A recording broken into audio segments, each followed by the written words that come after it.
The tale of Anansi and the wisdom of the world. Once upon a time, in a village deep within the lush forest of Ghana, there lived a clever but mischievous man named Anansi.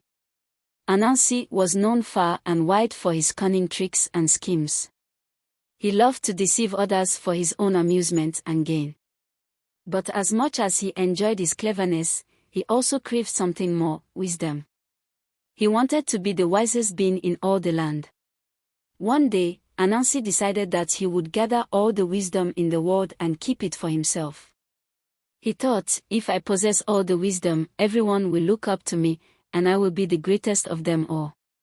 So, he set off on a journey to collect every bit of wisdom he could find.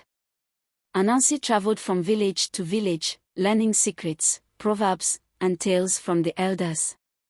He captured each piece of wisdom in a large, hollow gourd that he carried. After many months of traveling and collecting, Anansi's gourd was full to the brim with wisdom. Satisfied with his collection, Anansi decided it was time to hide his gourd where no one could find it. He chose a tall, slender tree in the heart of the forest.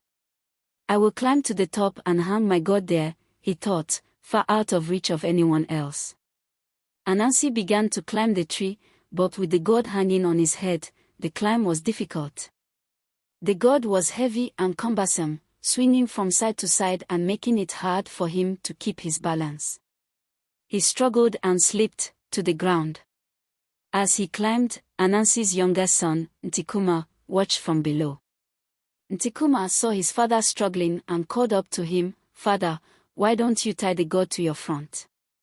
It will be much easier to climb that way." Anansi paused and considered his son's advice. Grudgingly, he realized Ntikuma was right. He tied the gourd to his front and found the climb much easier. He reached the top of the tree quickly and hung the gourd on the highest branch.